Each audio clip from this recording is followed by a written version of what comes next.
강아랑의 정치톡 시간입니다. 11월 30일 정치면을 장식한 뉴스는 무엇이었는지 첫 번째 정치톡부터 만나보시죠. 헌정사상 초유의 현직 검찰총장 직무 배제 사태로 연말 전국이 요동치고 있는 가운데 윤석열 검찰총장의 지지율 상승세가 두드러지고 있습니다. 윤 총장 최근 여론조사에선 대선 주자 선호도 최고치를 경신했습니다. 이로써 이낙연 민주당 대표, 이재명 경기지사와 함께 확실한 3강 체제를 구축하게 됐습니다. 여론조사 기관 리얼미터가 오늘 발표한 11월 대선 주자 선호도 조사 결과 이낙연 더불어민주당 대표, 윤석열 검찰총장, 이재명 경기지사가 오차 범위 내에서 초접전을 벌이고 있는 것으로 나타났습니다.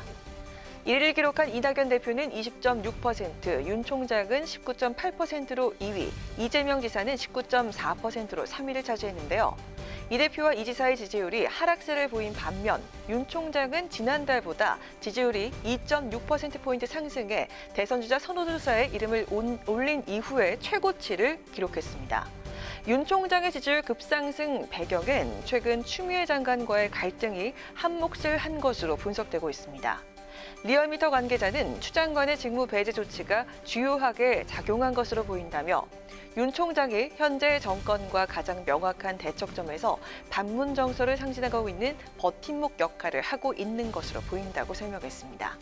한편 추미애 법무부 장관은 대선 주자 선호도 3.1%를 기록하며 자기 대선 주자 선호도 7위를 기록했습니다. 윤 총장과 추미애 장관 간의 갈등이 깊어질수록 윤 총장에 대한 선호도는 점점 더 높아지고 있습니다.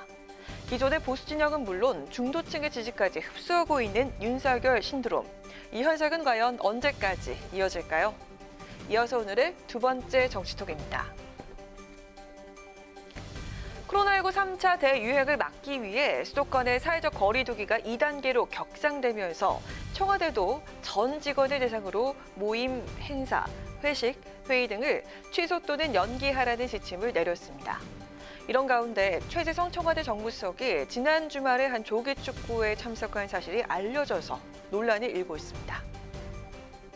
최 정무수석, 휴일인 29일 서울 송파구 한 학교에서 열린 조기 축구에 참석해 직접 경기를 뛴 것으로 알려졌습니다. 사회적 거리두기 강화에 맞춰서 청와대가 방역 지침을 내린 상황에서 대통령 참모가 지역단체 모임에 간 것은 부적절했다는 지적이 나오고 있습니다. 특히 최 수석은 지난 27일 코로나19 방역을 이유로 국민의힘 초선 의원들과의 만남을 거절한 바 있어서 야당으로부터 거센 비판을 받고 있습니다. 국민의힘 초선 의원들은 야당 의원들을 바이러스 취급한 최재성 수석이 자신이 낙선한 지역구 조기축구 모임에 참석해서 경기까지 뛰었다며 야당 의원들과의 소통을 한낱 조기축구 회동보다 못하게 여기고 있다고 비판했습니다. 한편 최 수석이 소속된 지역의 축구회는 오늘 이번 논란에 대해서 입장문을 냈습니다. 경기 도중에 선수 모두가 마스크를 썼고 쉴 때도 사회적 거리 두기를 하고 마친 후에는 식사도 하지 않고 집으로 돌아갔다고 밝혔습니다.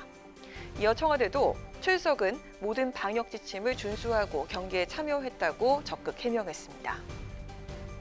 조기축구 참석 논란이 커지자 최 수석, 이를 의식한 듯 오늘 청와대 앞에서 시위하는 국민의힘 의원들을 만났다고 합니다. 물론 서로 입장차만 확인한 채 다시 만나자라는 말을 끝으로 면담은 15분 만에 종료됐다고 하는데요. 청와대와 야당 의원들 간의 소통 앞으로도 계속될지 지켜봐야겠습니다. 이상 지금까지 강아랑의 정치톡이었습니다.